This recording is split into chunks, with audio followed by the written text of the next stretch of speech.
Bona tarda. Un momentet, que així tot és una miqueta més fàcil. Bona tarda, benvingudes i benvinguts a l'acte d'avaluació dels 5 anys del Pacte Local per l'Educació. Moltes gràcies per estar aquesta tarda amb tots nosaltres. Si us sembla, començarem fent una miqueta de memòria, una mica de remember. Fa poc més de 5 anys, l'Auditori Barrades acollia un acte similar al d'avui. En aquella ocasió se celebrava la signatura del Pacte Local per l'Educació. Després de molts mesos de feina, 110 signatures sellejaven un document participatiu i de consens que havia de servir perquè durant 10 anys es desenvolupessin accions per afrontar els reptes de l'Hospitalet en matèria educativa. El Pacte Local per l'Educació va aconseguir el consens d'agents polítics, de sindicats, d'entitats socioeducatives, educadores i educadors, famílies, alumnes i altres membres de la xarxa educativa. El document resultant recollia 155 accions per afrontar 3 reptes. L'educació com a garantia de cohesió social i d'igualtat d'oportunitats, la construcció d'una ciutat educadora i una educació en xarxa i la necessitat d'aconseguir recursos al servei de l'educació de qualitat. Han passat 5 anys. Durant aquest període, que per cert no ha estat senzill, sobretot els 2 darrers anys, s'han desenvolupat programes com l'Escola de Vida de la Florida, els programes Tàndems o els auxiliars de conversa d'anglès, entre altres. I aquests programes segueixen les línies d'acció d'aquestes accions que volien assolir aquests objectius que he comentat prèviament. Arribem al dia d'avui, en què es presenta una primera avaluació d'aquest pacte quan arriba al seu equador, quan arriba als 5 anys. És una avaluació en què han participat, en els darrers mesos també, els diferents agents relacionats amb el món educatiu que ja havien elaborat el Pacte de l'Educació. S'han estudiat totes les accions, l'estat de desenvolupament en què es troben, la seva pertinença i la necessitat d'incorporar, si calgués, altres elements, altres accions. Tots teniu a la carpeta que he pogut recollir a l'entrada un resum d'aquesta avaluació i del grau d'assoliment del pacte fins al moment. I si voleu conèixer en detall totes les accions, totes aquestes 55 accions, el seu objectiu, en quin punt es troba, podeu consultar a la plataforma web lhon-participa.cat. La ruta és més llarga, però la podeu consultar en el segon full, a la part del darrere d'aquest dossier que teniu a la carpeta, allà trobareu tota la ruta. Allà podreu trobar tota la informació sobre cada una de les accions, hi ha una fitxa amb tots els detalls per qui vulgui ampliar encara més la informació. I ara sí, jo seré molt breu, comencem l'acte i ho fem amb música, que és una molt bona forma de començar un acte. I us presentem a la Brass Band de l'Escola Municipal de Música Centre de les Arts, que està dirigida pel Dan Pousen. Esperem que us agradi, els convidem a entrar aquí a l'escenari. Un aplaudiment per tots ells.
Doncs moltes gràcies a la Brass Band de l'Escola Municipal de Música Centre de les Arts, que dirigeix el Dan Posen, i que han interpretat Merci, Merci, que és un clàssic de l'Escola de Música, per qui tingui fills a l'Escola de Música segurament ho sabreu, i Joe Every.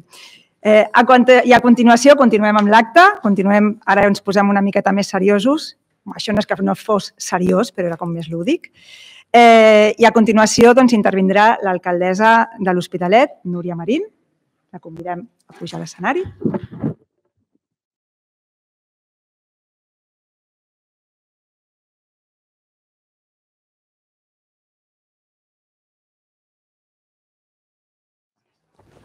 Bé, bona tarda.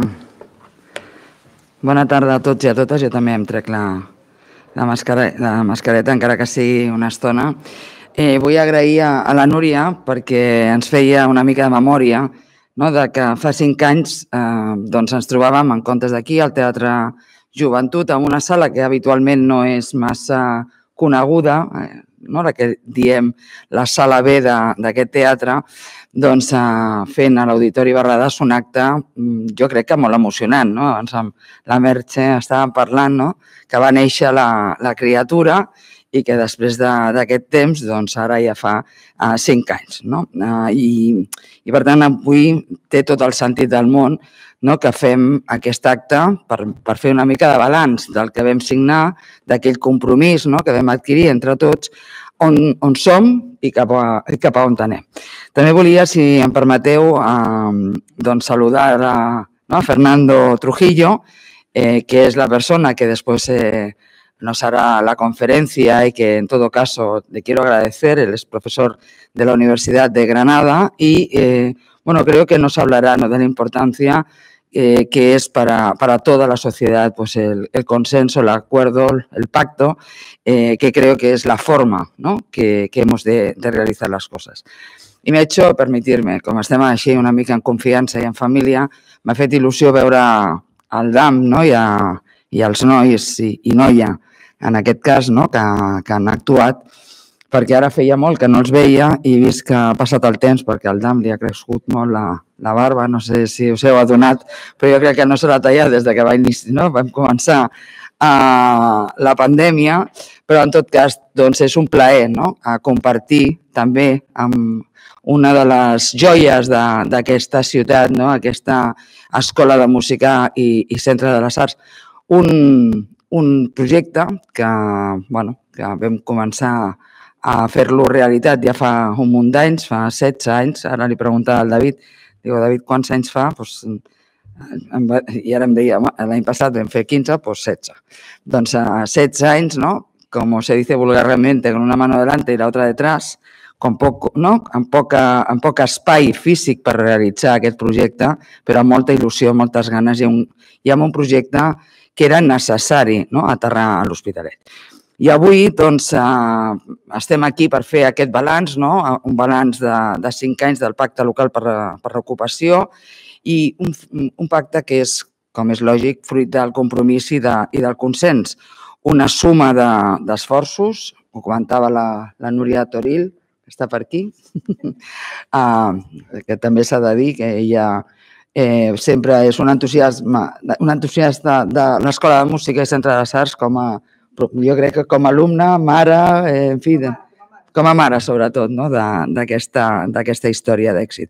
Però com es deia, aquesta suma d'esforços de tots, dels grups municipals, evidentment també dels sindicats, de les entitats educatives, de les entitats socials. Per aquí veig el Felipe aquest matí parlava precisament de la necessitat de treballar plegats, de sumar esforços i de treballar des de lo públic, des de lo privat i treballar amb aquestes aliances que també aquests objectius de desenvolupament sostenible, el número 17, ens diu que hem de treballar d'aquesta forma. Per tant, també les associacions de famílies, els centres educatius, en definitiva, tothom que tenia alguna cosa a veure amb el món de l'educació, perquè som conscients que la suma d'esforços beneficia sobretot els nostres infants i els nostres joves. I teixir aliances, també, a banda que ens ho recomani doncs els ODS, aquest número 17, és una forma també molt nostra, molt hospitalenca de fer les coses. El pacte de ciutat, que jo crec que és un exemple, enmig d'una pandèmia, doncs fer un gran acord que el proper mes d'abril farà ja 18 mesos, que continua en aquests moments sumant propostes, que continuem treballant per sortir d'aquesta crisi que va provocar el Covid sense, sobretot, deixar ningú enrere. Sabeu que hem superat altres crisis, però les hem superat moltes vegades posant al centre coses que no han estat precisament a les persones. Volem sortir tots i que ningú, sobretot, quedi enrere. I aquest camí conjunt de feina feta en l'àmbit de l'educació és del que parlarem avui. S'ha dit, no ha estat fàcil, especialment en aquests últims 2 anys, en què la pandèmia ha trastornat una mica tot l'ecosistema, ha colpejat la nostra societat i ho ha fet amb duresa. I aquest pacte per l'educació, les 155 mesures que inicialment es van plantejar, han hagut d'evolucionar, han hagut de canviar, s'han hagut d'adaptar als canvis socials per donar precisament una resposta ràpida a les necessitats educatives dels infants i dels joves. L'acompanyament a les famílies en temes com és la digitalització i també l'atenció a la salut mental han estat 2 aspectes que s'han reforçat, especialment en aquests temps de pandèmia, desplegant accions a tota la ciutat. El Pacte Local per l'Educació és aquest vehicle que facilita la implantació de programes concrets, com han estat els auxiliars de conversa en anglès, però també que té la capacitat per contemplar l'educació des d'una mirada molt àmplia, permetent adaptar les accions a una societat precisament canviant. Perquè com a societat tenim el compromís amb les nostres famílies, amb els nostres infants, amb els nostres joves, i la seva educació és una de les primeres coses que hem de garantir. Considerem que l'educació és una eina fonamental per garantir aquesta igualtat d'oportunitats, una eina que ens fa avançar com a societat. Diem que és una prioritat per a nosaltres perquè hi destinem molts recursos, de vegades fins i tot en àmbits en els quals no ens pertoca, posant en marxa programes que són referents per a altres municipis, fins i tot per municipis, alguns del nostre entorn, però altres de fora del nostre país, i avancem perquè sempre ens plantegem què podem fer per contribuir a millorar precisament l'educació a la nostra ciutat i donem resposta. Però, com tots vosaltres sabeu, l'educació no és una competència de l'Ajuntament, no és una competència municipal, i cal dir que des d'un temps fins a aquests moments sentim, desgraciadament, i m'agradaria de debò expressar un altre sentiment, pensem i sentim que el Departament d'Educació no està a l'alçada que aquesta ciutat es mereix i que ha abandonat o que està abandonant a la nostra ciutat. S'estan acumulant molts incompliments de compromisos, la manca d'inversió en la reforma, en la millora dels edificis, en la construcció també de nous edificis, amb la desatenció de les necessitats educatives, la manca de previsió també de la planificació escolar, i aquests dies també, desgraciadament, estem vivint una situació que vivim amb moltíssima preocupació, que és el tancament d'una escola en aquest barri, en el barri de Coll de la Torrassa, l'Acadèmia Cultura. Una incorporació a la xarxa d'escoles públiques que va ser un compromís que va adquirir precisament l'actual conseller quan era director general, fa just un any, una situació que afecta el futur educatiu, no només dels 330 alumnes d'aquestes 330 famílies d'aquest centre, sinó també el futur laboral dels 25 professors, professionals d'aquest centre. Tot això en un barri dens, amb dificultats, i que, per tant, les aules, i coneixeu molt bé de què estic parlant, les aules en aquests barris superen els ràtios i amb una matrícula viva que ascendeix al llarg del curs, Nosaltres som la segona ciutat de Catalunya, som un municipi metropolità amb una situació demogràfica i social també amb unes particularitats i peculiaritats que són molt marcades i de les 51 escoles i instituts que tenim a la ciutat, 21, és a dir, més del 40%, doncs, estan classificades com de màxima complexitat. S'ha de dir que la gran majoria d'aquests centres, els centres que estan situats sobretot a la zona nord, l'ocupació de les aules supera el 100%. Estem en el 103% de mitjana. L'any 2011, també, el Departament d'Educació es va comprometre amb aquesta ciutat a construir nous edificis per les 5 escoles i un institut que venien del Pla d'Urgències, edificis que, sabeu, tenen més de 50 anys, que estan construïts, temps han tingut per realitzar aquestes construccions, però després d'aquest compromís va passar a ser un compromís no de construcció, no d'una nova construcció, sinó d'una gran reformació o reforma d'aquests edificis. Es tracta, com sabeu, de les escoles Frederic Mistral, Milagros Concernau, del Busquets i Ponset, del Joaquim Ruyra, del Bernat Metge i de l'Institut Rubió i Ors.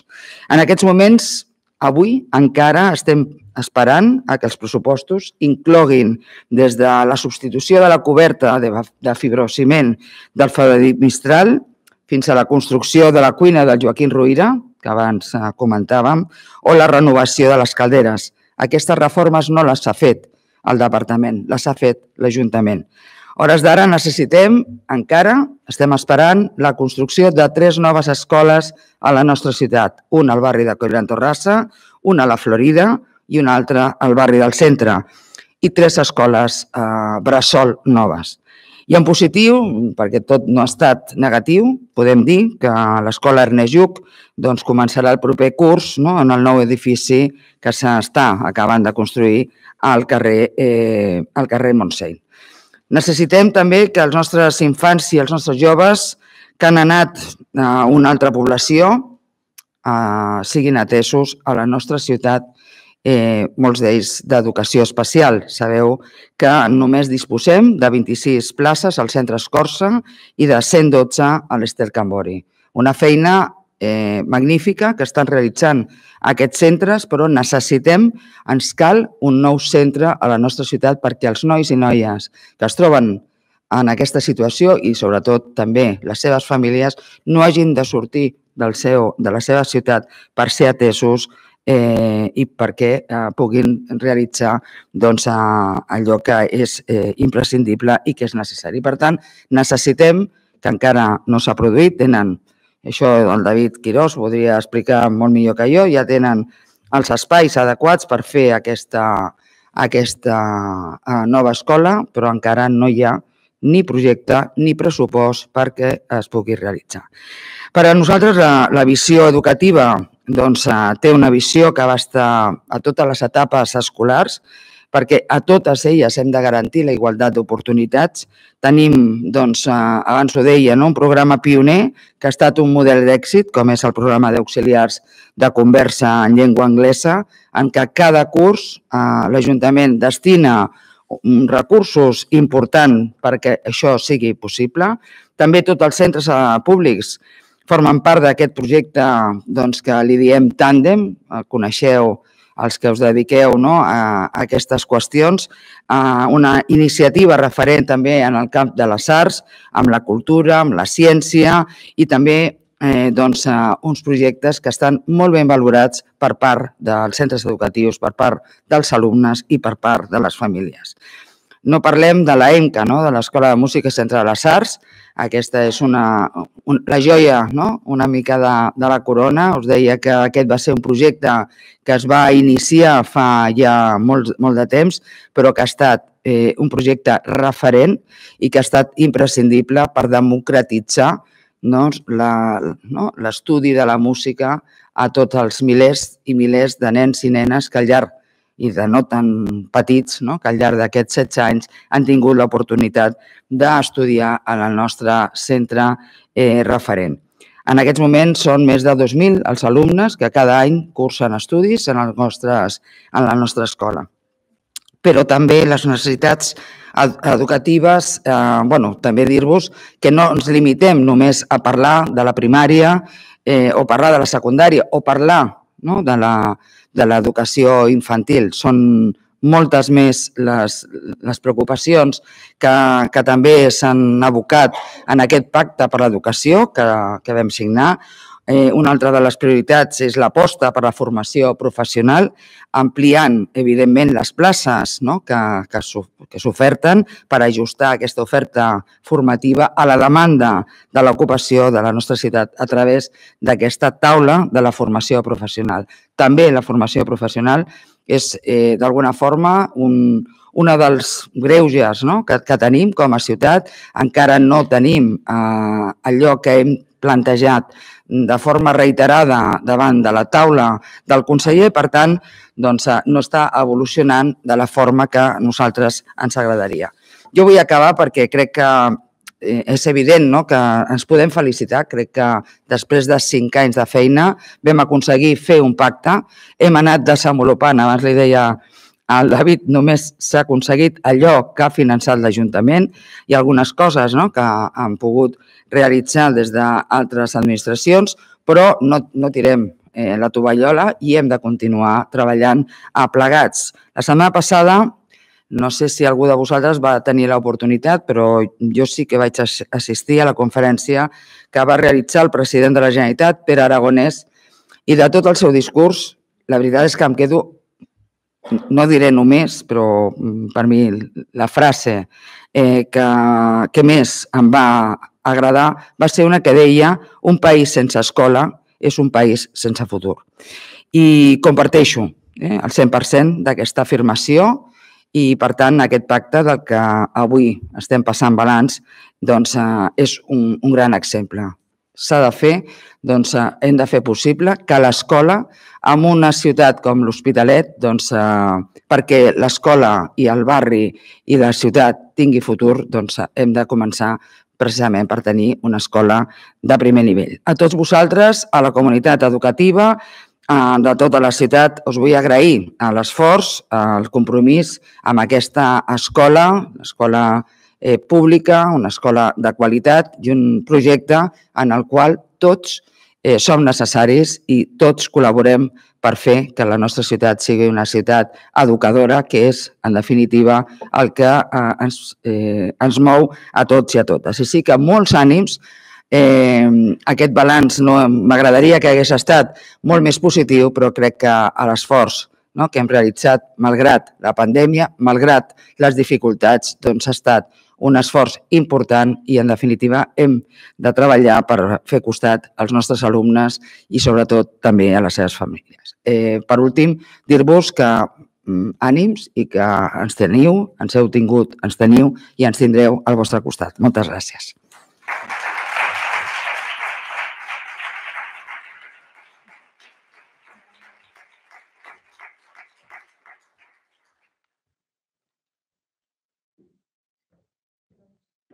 Gràcies, alcaldessa, per parlar d'educació, que és això que tant ens agrada a tots els que estem aquí. A mi també, Però si no ho sabeu, faig un programa d'educació. Faig una mica de propaganda, ja que estic aquí. Doncs això, gràcies, alcaldessa. I abans de continuar, torno a recordar-vos, per si abans no heu pres nota, que de totes aquestes accions de les que ha parlat l'alcaldessa, totes aquestes accions del Pacte Local per l'Educació, les podeu trobar a la plataforma lacon-participa.cat, la ruta llarga en el dossier que teniu a la carpeta. Continuem amb l'acte i continuem amb la ponència del Fernando Trujillo. Ell és professor de la Universitat de Granada i és una persona que compta una llarga trajectòria de recerca i de divulgació de diferents aspectes de l'educació. Avui ens parlarà de les necessitats i virtuts de tenir un pacte local de l'educació, com aquest que tenim aquí, com a compromís de tothom en la construcció d'una ciutat, de fer una ciutat educadora. Doncs us deixem amb el Fernando Trujillo. Està aquí, està aquí.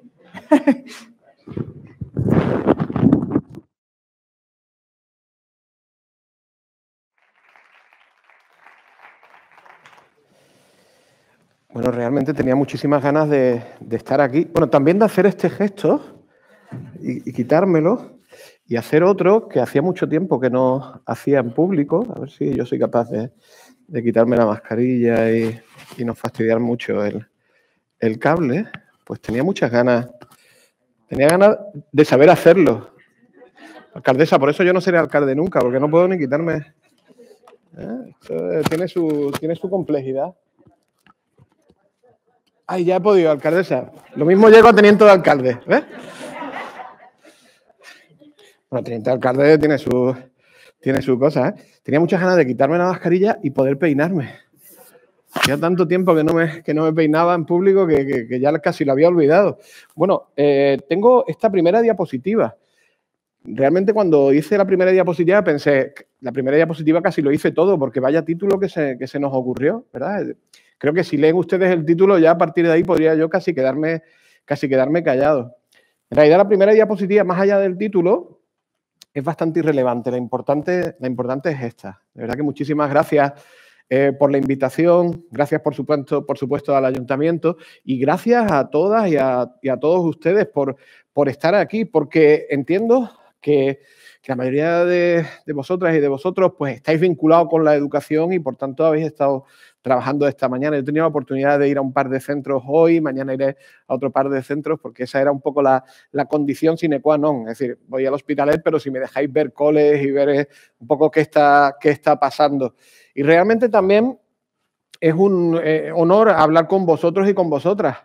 Cuando pregunté cuál es el perfil de la gente que viene a este acto, me dijeron equipos directivos, coordinadores, y yo pensé, pues bomberas y bomberos. Y ya cuando la alcaldesa pues, ha hablado del plan local de ocupación, pues pensé, no, ocupados están. ¿Sabes? Pues, efectivamente, esto en vez de llamarlo de educación debería ser de ocupación. Porque realmente, vaya curso de 2 años que nos hemos dado, ¿eh?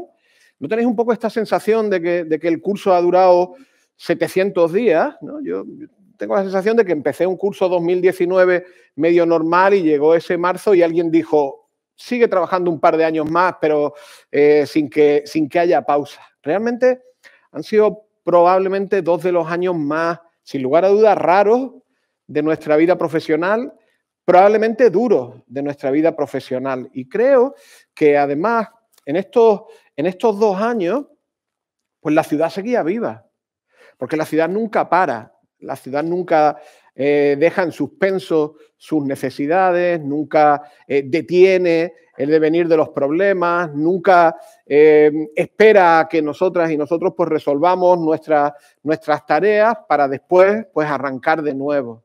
Es decir, mientras nosotras estábamos pues, confinadas en nuestras casas, resolviendo pues nuestros problemas de la plataforma y demás, pues la ciudad pues seguía viva.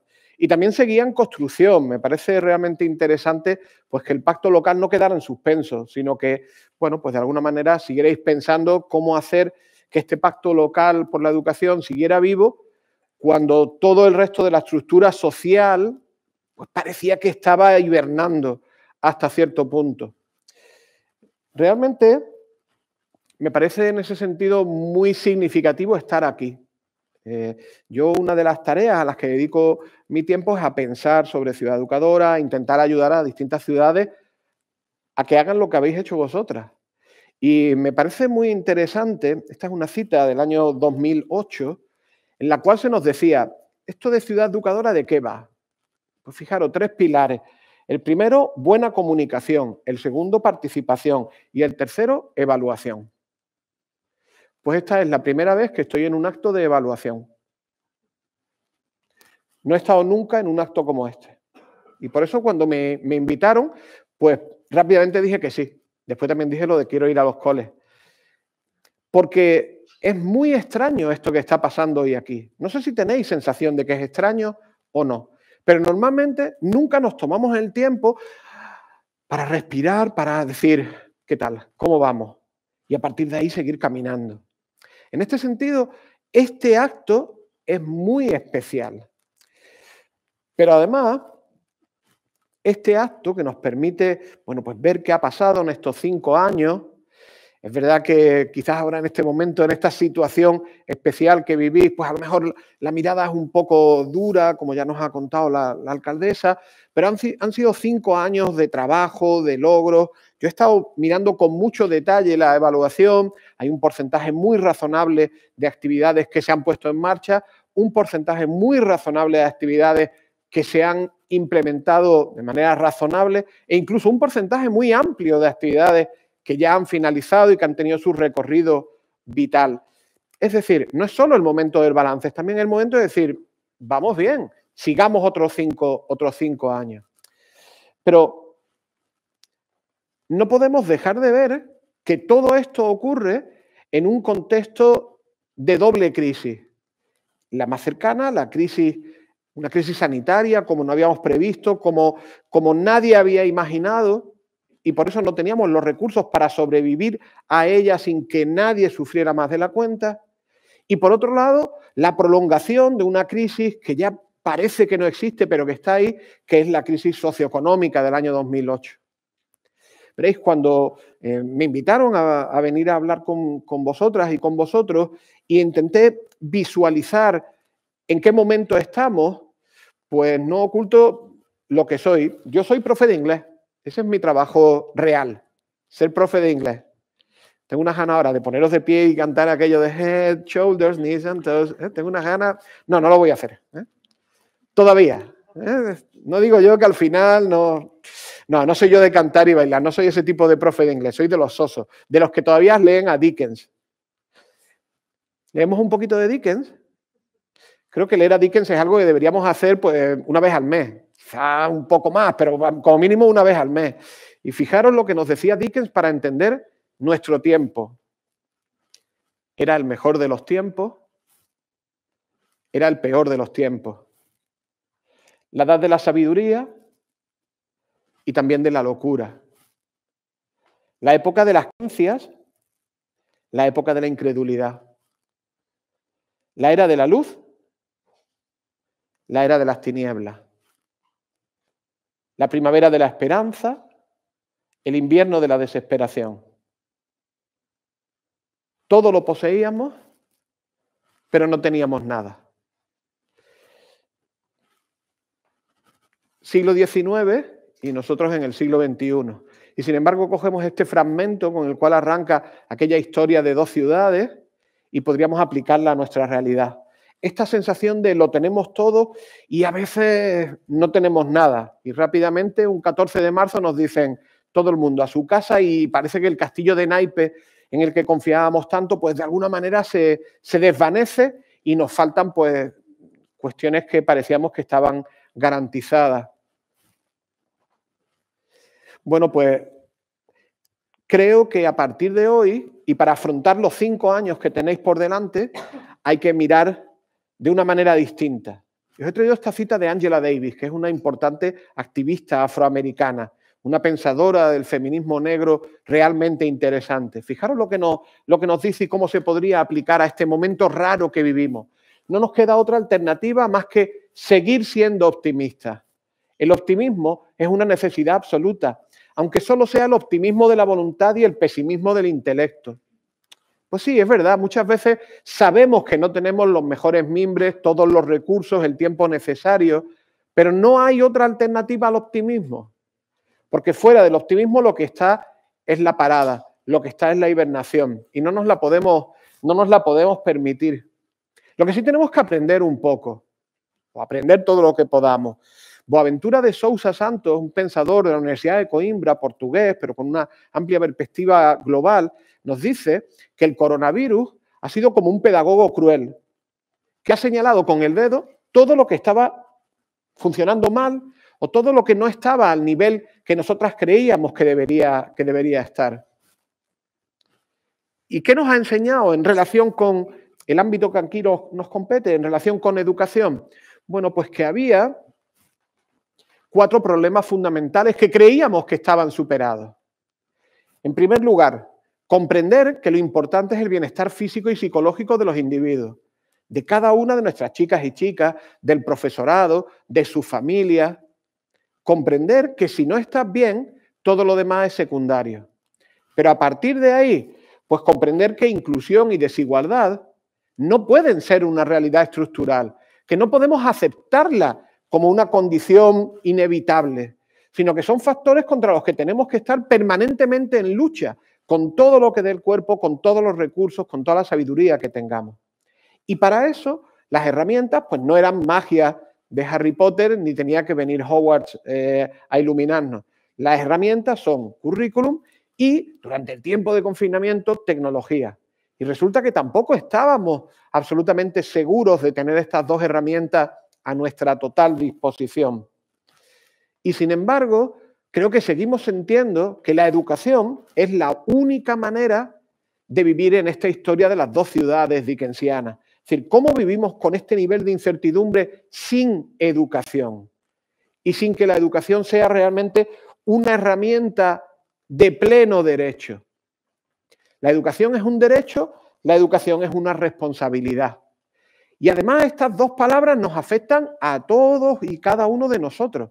Para todos nosotros la educación es un derecho, para cada uno de nosotros, independientemente de qué lugar ocupamos en el enorme entramado social, la educación es una responsabilidad. 2015, muy cercano al momento en el que arranca vuestro pacto. La declaración de Incheon de la UNESCO nos recordaba lo que sabíamos. La educación es un bien público. En segundo lugar, un derecho fundamental. Y en tercer lugar, la base para garantizar la realización de otros derechos. Eso es lo que distingue a la educación.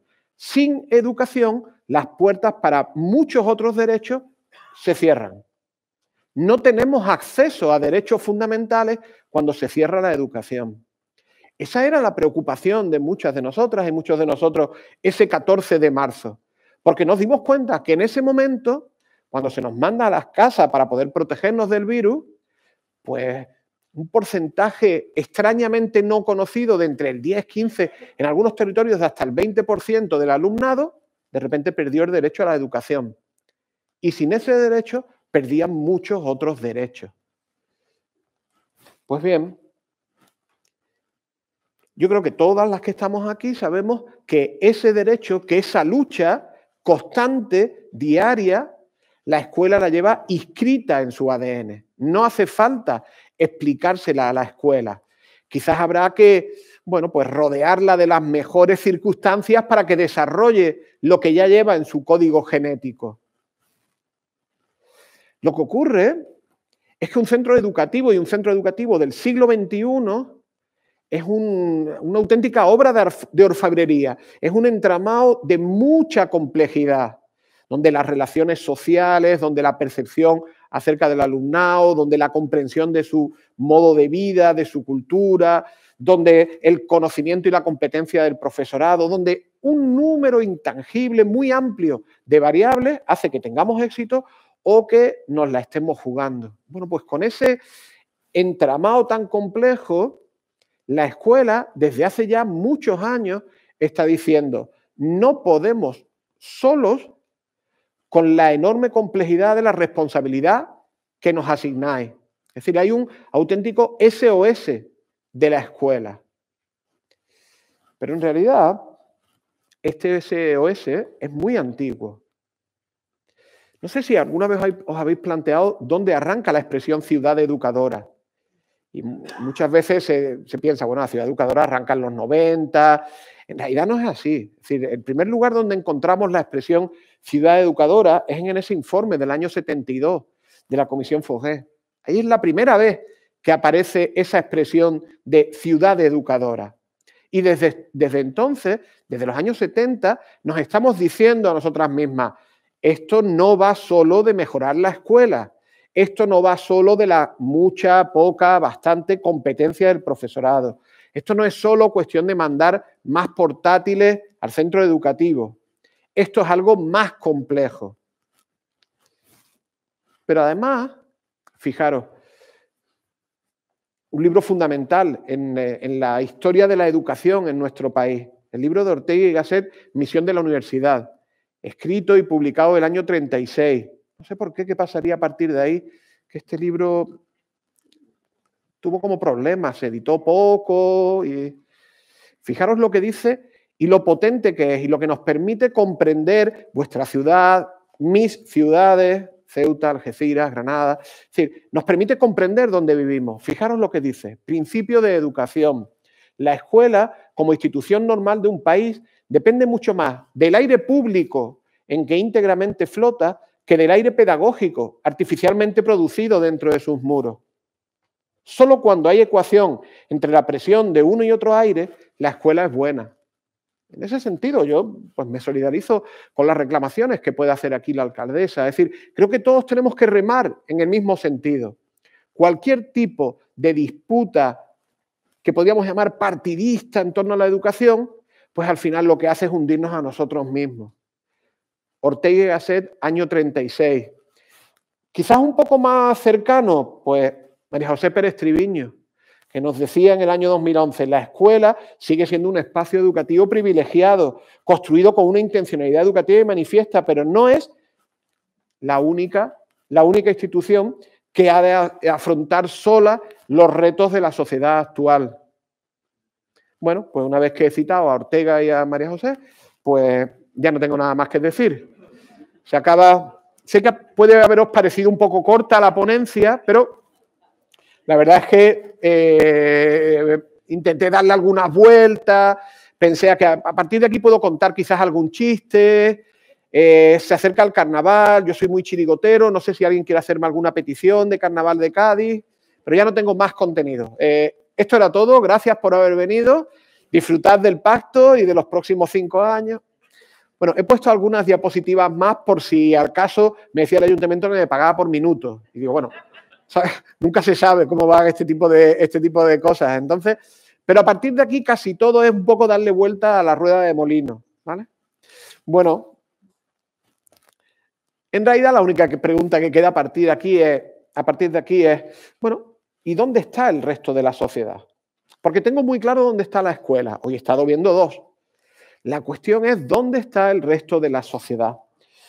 Fijaros, Edward Glaser, que es un investigador realmente interesante sobre ciudades creativas, ciudades que abrazan la complejidad, fijaros lo que nos dice. Toda infancia urbana está conformada por una avalancha extraordinaria de personas y de experiencias. Algunas, como la sensación de poder que le confiere a un preadolescente viajar solo en metro por primera vez, son deliciosas. ¿Recordáis esa vez? El primer viaje en metro, para mí eran los primeros viajes en autobús. Recuerdo cuando abrieron la verja de Gibraltar. No sé si recordáis que el chico este la cerró. Pues después se abrió. Y entonces pues era muy divertido los que vivíamos en el campo de Gibraltar ir a Gibraltar solos, ¿no? Y entonces yo creo que ese fue el momento en el que uno decía, oh, ya soy una persona adulta. Sobre todo cuando tú llegabas allí pensando que además de adulto sabrías hablar en inglés y tú le decías al primer policía que había allí en Gibraltar, excuse me, where is the museum? Y te decía, el museo está allí al fondo a la derecha. ¿No? Ese era un momento genial. Pero al mismo tiempo, otras experiencias pues lo son menos, como presenciar un tiroteo en un entorno urbano por primera vez. Bueno, pues también eso es parte de mi experiencia vital. Yo he presenciado tiroteos en algunas de mis ciudades, de mi experiencia vital. Bueno, en realidad la ciudad puede educar o deseducar. Lo que no sabe hacer la ciudad es no educar. Esto es imposible. La ciudad siempre educa o deseduca, pero nunca deja de educar, nunca deja de enseñarnos algo, en algún sentido o en otro. La Victoria Camps nos decía en el año 2018, bien, puesto que la ciudad educa o deseduca, ha llegado el momento de que empecemos a hacer un reparto de responsabilidades distintos. Fijaros, la educación no es una responsabilidad de un solo sector, sino una responsabilidad implícita en todas las profesiones, porque todas transmiten una forma de actuar que los jóvenes imitan. Desde la persona que conduce el taxi hasta la persona que te vende el billete para entrar aquí en el teatro, todas y todos estamos educando durante todo el día. Y por tanto, todos debemos tener presente esa misión educativa. En este sentido, contar con un pacto como el que cuenta vuestra ciudad, con el que contáis vosotros, en el fondo, el primer mensaje que lanza es, esto es responsabilidad de todas y de todos los ciudadanos de esta ciudad. Ese es el primer mensaje y ese es el mensaje sustancial, porque realmente a partir de aquí podemos hacernos las preguntas incómodas. Pues si la responsabilidad es compartida, ¿no deberían los medios contribuir a nuestra educación mediática? He puesto un asterisco, pero no lo veis. El asterisco señala una notita que pone abajo que dice si es que los medios están para contribuir a la educación mediática de algo. Y después también me he preguntado, ¿y no debería la banca contribuir a nuestra educación financiera? No solo entendiendo pues, si vamos a comprar en bolsa o a conseguir una hipoteca, sino a si manejamos la APP de nuestro banco o a si manejamos el cajero. ¿Alguien de verdad cree que esto que nos han hecho ver las personas mayores en relación con el maltrato que les está dando la banca, ¿alguien ha dejado de ver que este no es un problema, este es un problema de educación? La banca ha cambiado su modo de funcionamiento, pero no ha prestado atención a su base de clientes y no ha asumido, como le habría dicho Victoria Camps, la responsabilidad de trabajar con ellos, de educarles en el uso de plataformas digitales, en el uso de la aplicación o en el uso del cajero. La banca no ha cumplido con la responsabilidad que le corresponde en la educación de ciudadanos y ciudadanas pues para la utilización de sus propios recursos. Y esto lo podríamos hacer extensivo, pues en realidad toda la ciudad, porque las ciudades, como nos dice Vicente Guallardo en este libro apasionante del 2012, La ciudad autosuficiente, pues las ciudades condensan potencialidades, recursos y conflictos. Y no debemos dejar de ver ninguno de los tres, potencialidades, recursos y también los conflictos.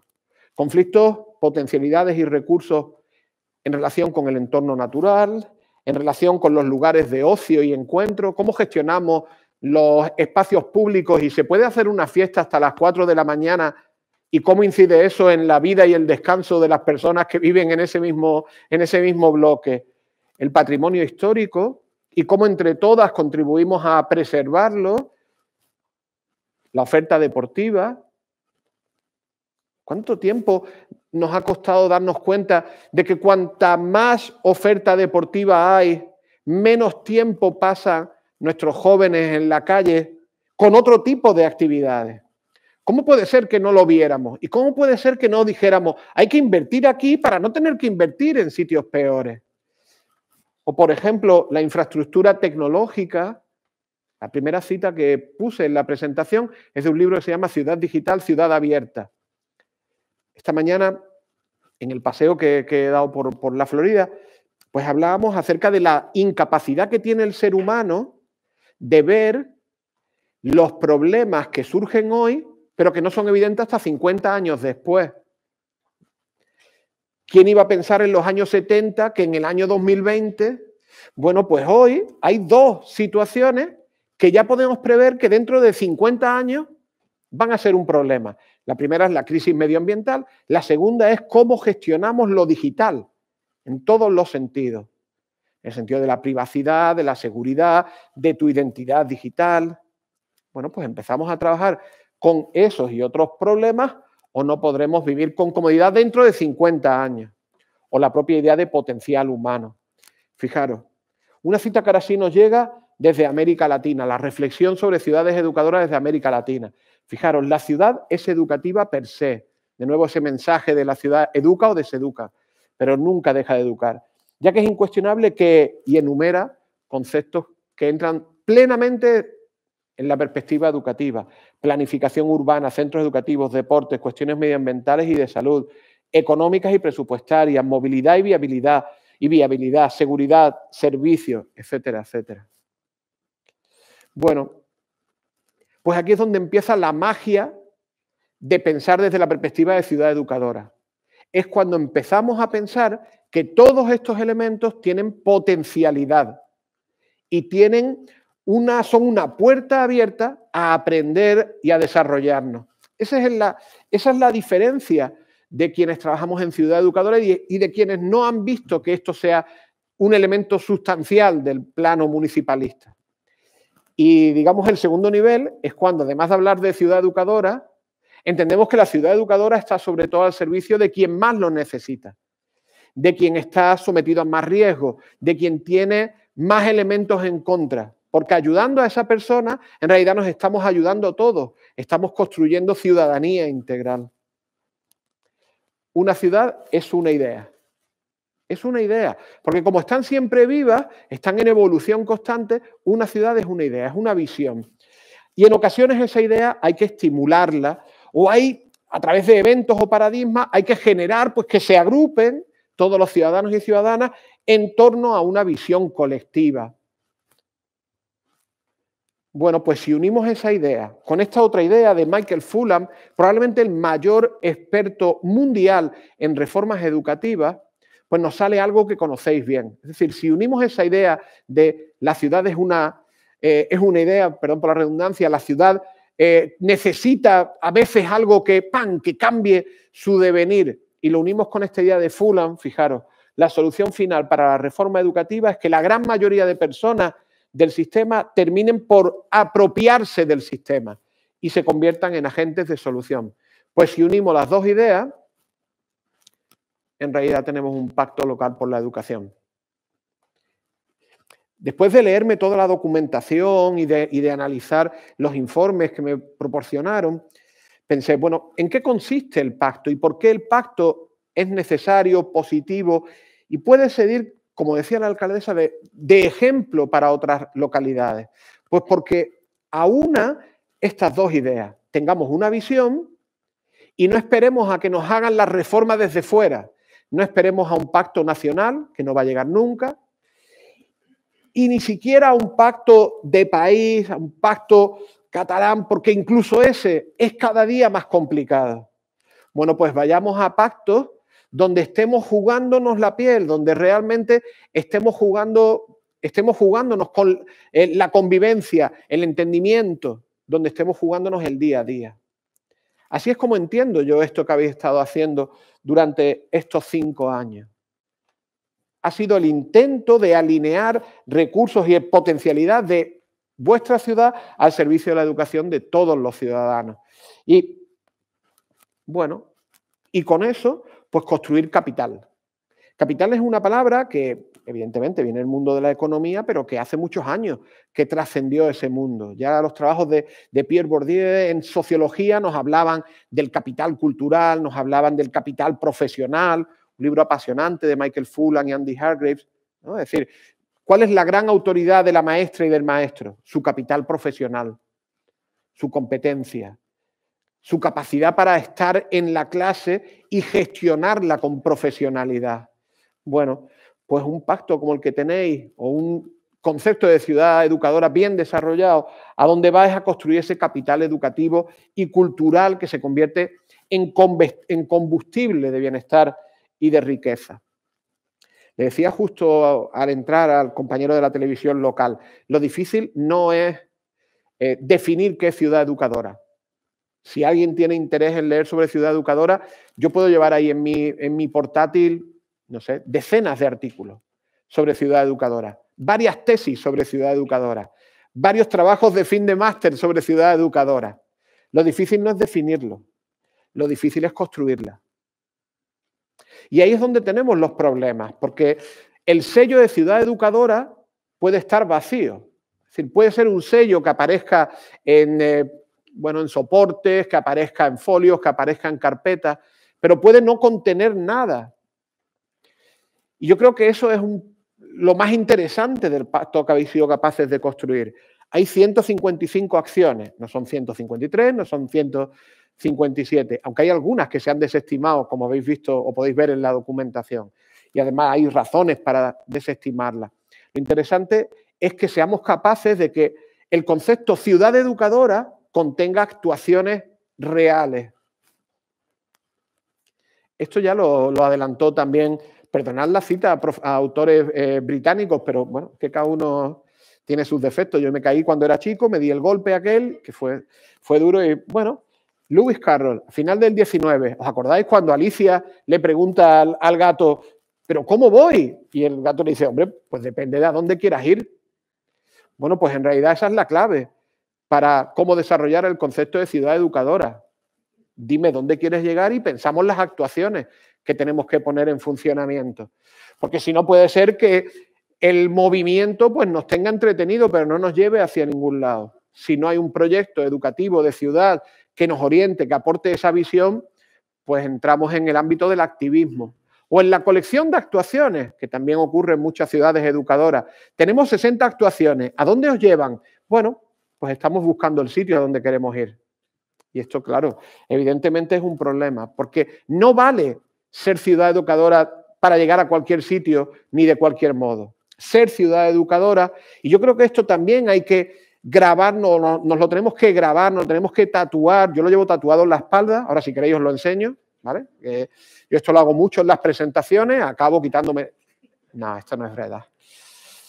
No vale ser ciudad educadora de cualquier forma. Si no somos ciudad educadora participativa y colaborativa, si no somos ciudad educadora que atiende a toda la población y sus necesidades específicas, si no somos ciudad educadora que busque un equilibrio entre identidad e innovación, si no somos ciudad educadora que promueva lo que aquí he llamado una transformación sostenible, es decir, que no machaque más nuestro entorno, que sea una transformación que vaya retroalimentándose, pues si no somos ese tipo de ciudad educadora, en realidad puede que estemos en un lugar que no nos gusta.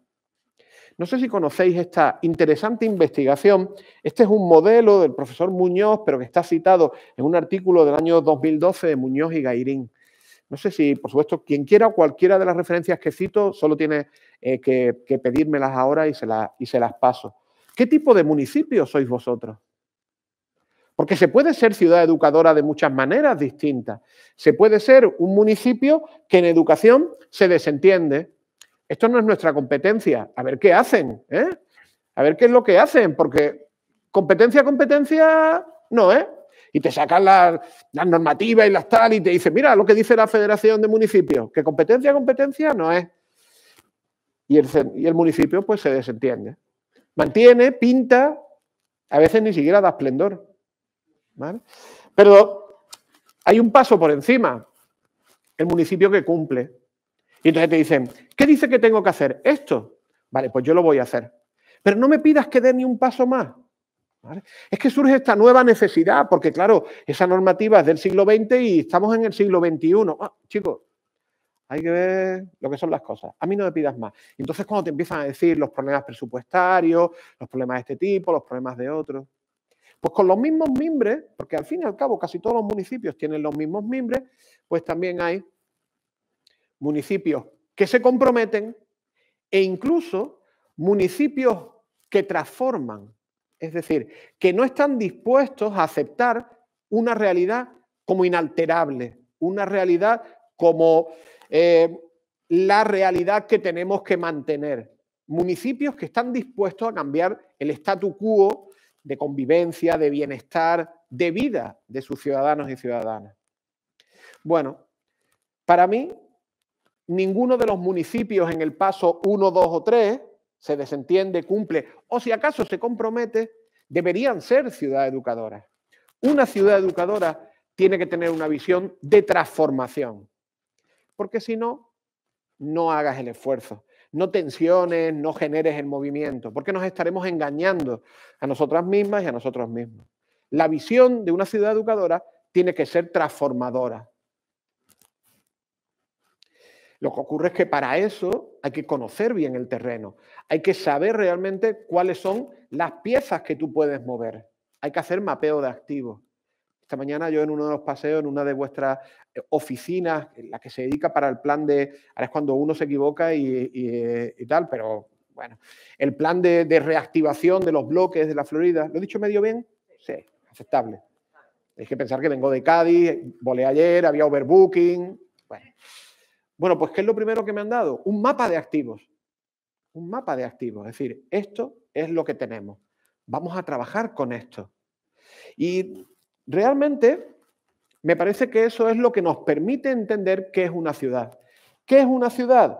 Una red, en inglés, ready-made. Una red que está esperando a ser activada para poder trabajar con ella. porque evidentemente este establecimiento no está pensado para ser educativo, pero cuando tú lo invocas, cuando tú lo llamas, cuando tú lo animas, se convierte en un agente educativo. Bueno, pues en eso consiste hacer mapeo de activos.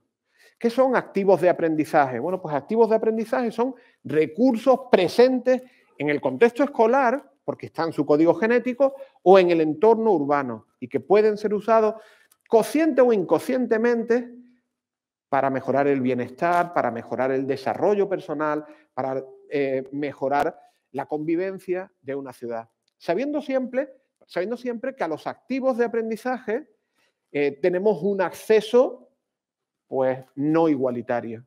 Es decir, tenemos un acceso marcado por la desigualdad.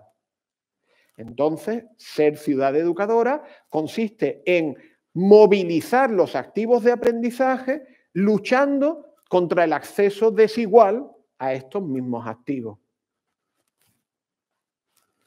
No es una simple geolocalización, no es ponerlos en un mapa, es una auténtica tarea de diálogo para crear conocimiento común, para convertir nuestro mapa en un elemento más del procomún a la hora de aprender.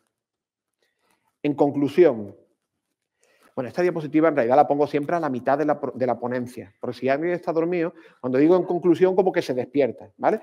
Pero no os preocupéis que para las 10 habremos acabado, ¿vale? Entonces, si alguien ha quedado, podéis ir ya sacando los teléfonos y... No es broma, ya vamos acabando. Bueno, en conclusión, pues tenemos por delante 5 años para convertir nuestros activos de aprendizaje en nuevas realidades, a través de la activación de aquellas actuaciones del plan que todavía no hayan comenzado o potenciando las que ya estén en funcionamiento. Y también, y con esto ya de verdad acabo, y también es una magnífica oportunidad para hacernos un favor a los que no vivimos en el Hospitalet. Es una magnífica oportunidad para consolidar una teoría de cambio educativo. Porque no sé cómo de conscientes sois de lo que estáis haciendo. No es porque tenga duda de que sois conscientes, sino que no lo he visto escrito. ¿Sabéis lo que me ha pasado cuando he hecho una revisión de la literatura a partir de la invitación a venir? Pues que no he encontrado artículos sobre el Pacto Local por la Educación, no artículos de prensa, que esos hay algunos, sino artículos científicos, artículos que describan. No he escuchado a los sociólogos hablando de vosotros, no he escuchado a los politólogos, no he escuchado a las mentes pensantes de las facultades de educación, de las muchas facultades que hay en... ¿Cómo se llama el pueblo este que hay aquí al lado del Hospitalet? Eso, Barcelona, perdón, sí, que no me acordaba. Entonces, voy a acabar pidiéndoos un favor, y es que realmente necesitamos conocer cuál ha sido vuestra teoría de cambio. Una teoría de cambio es un proceso participativo, ha sido participativo, por el cual pues, las personas responsables, que están aquí delante, y los actores implicados, que somos todas y somos todos, pues genera un proceso de planificación en el cual se establecen metas y condiciones que han de darse para alcanzar esas metas. Es decir, tenéis una teoría de cambio. Bueno, pues ahora necesitamos que esta teoría de cambio, el proceso, la planificación y las herramientas que habéis utilizado para la monitorización y para la evaluación, pues necesitamos conocerlo. Entonces, no voy a acabar diciéndoos lo bueno y lo guapo que sois. Algunos sí, otros no. Chicos, tener un pacto local por la educación tampoco hace que... Lo que sí voy a pediros, por favor, es que nos habléis de él, que necesitamos conocerlo, que lo difundáis, cada uno desde las vías que tenga, desde las redes sociales, desde el ámbito político, desde la alcaldía, desde el ámbito, pues, si queréis, de la investigación, que hagáis la llamada a los grupos de investigación de las universidades catalanas y que volquéis una mirada sobre el pacto que nos permita replicarlo allá donde interese. Fijaros, acabo con otra cita de este libro precisamente que comenté antes, de Hargreaves y Fulham, de Capital Profesional. Fijaros lo que nos dicen, las personas se motivan por buenas ideas ligadas a la acción. Tenemos buenas ideas y están ligadas a la acción. Se estimulan aún más al llevar a cabo las acciones con otras personas. Pues sí, también tenemos equipos, grupos de trabajo, comisiones, tenemos redes. Son impulsadas aún más al aprender de sus errores. y estamos aquí haciendo evaluación, yo creo que con cierta disposición de aprender de nuestros errores. Y por último, son propulsadas por las acciones que tienen un impacto. Bueno, pues eso es lo que necesitamos ahora, conocer el impacto. Conocer cómo ha cambiado la realidad a partir del pacto. Porque, este momento en el que da uno para atrás, ahí está. Porque en realidad las ciudades son nuestras, pero no son nuestras porque las hayamos heredado o las hayamos ocupado. Es decir, no es que tu mamá, tu papá te diga, toma, ahí tienes, el Hospitalet, para ti. Las ciudades son nuestras porque generación tras generación, pues somos capaces de construirla a partir de nuestros deseos y a partir de nuestras necesidades. Eso es lo que hace que la ciudad nos pertenezca. No la herencia, no es el acto heredado, no es ese acto performativo de te doy la ciudad. A nadie le dan la ciudad. La ciudad es tuya cuando tú vuelcas sobre ella tus deseos, tus sueños y tus necesidades. Bueno, pues en ese sentido, dejadme acabar con esta cita de Juan Goytisolo en este libro Campos de Níjar, un libro que hace mucho daño cuando se lee desde Andalucía, porque es la mirada sobre cómo estaba Níjar, la provincia de Almería, en los años 60, tiempo muy duro y muy oscuro en Andalucía. Y sin embargo, Juan Goytisolo cuando va allí, fijaros lo que nos dice, la angustia es mal pasajero, el mundo pertenece y pertenecerá siempre a los optimistas. Bueno, pues en realidad con eso os dejo, con el optimismo de 5 años recorrido con las 2 peores crisis que hemos vivido en el tiempo de vida que muchos tenemos, habiendo pasado una crisis sanitaria impensable y con 5 años por delante para hacer realidad vuestros sueños. Os deseo para ello pues mucha salud, mucho bienestar. Por supuesto, pues nos vemos en las redes, ¿no? Porque no tengo la suerte de vivir precisamente cerca, pero si bajáis algún día a Granada o a Cádiz, allí me tenéis y simplemente pues ha sido un placer y muchas gracias por la invitación.